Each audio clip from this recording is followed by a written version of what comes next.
there's actually an amazing episode in the Titanic that maybe we can go into that it just blew my mind. But a few years ago, I was doing a bit of a deep dive into this. When you actually see the movie, you'll see this chef character who keeps popping up, and he's like swigging his alcohol. And then right when like the Titanic is really sinking and going down with like Leonardo DiCaprio and Kate Winslet on it, they look around at him and they see the chef is like right next to him, and again he's like swigging his alcohol.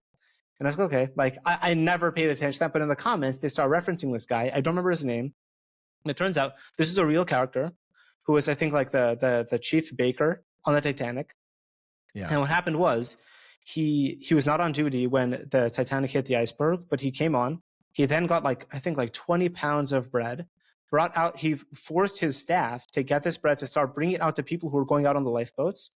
And then once all the and then what he did after that was he started to literally take, because what happened was the Titanic's a huge ship. So when people were told like you need to evacuate, they didn't believe this huge ship that is apparently still fine. Yeah. And then they see people like the crew is asking these women and children to go on these lifeboats, and they're like, I want to be on the big ship. You're crazy. I'm not going anywhere. And so what he did was he literally took women and children and he picked them up physically and put them into lifeboats to save their lives. He's like, you guys need to get out of here.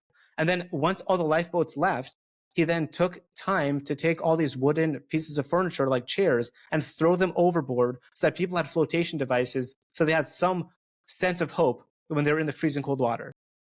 Okay. And then what happened was he was the last person on the Titanic, like as it sank. He was in the freezing cold water for 2 hours. And then he was saved when the ship, like the next ship came and picked him up. And all he had was swollen ankles. Now, I looked into this. The water was -2 or -4 degrees Celsius. It was literally below freezing.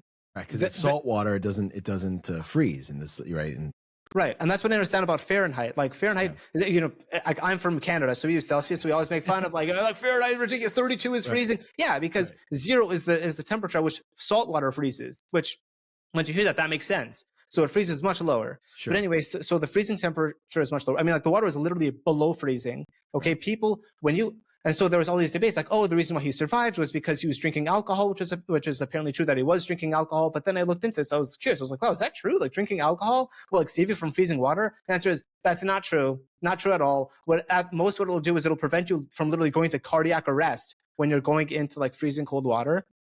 So maybe that, but it drains the heat from your body more quickly if you have alcohol in your body. So there was actually a study by McGill.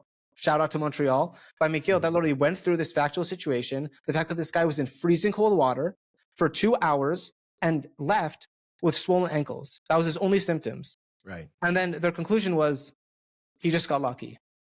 He just got lucky. Right. And I was like, what?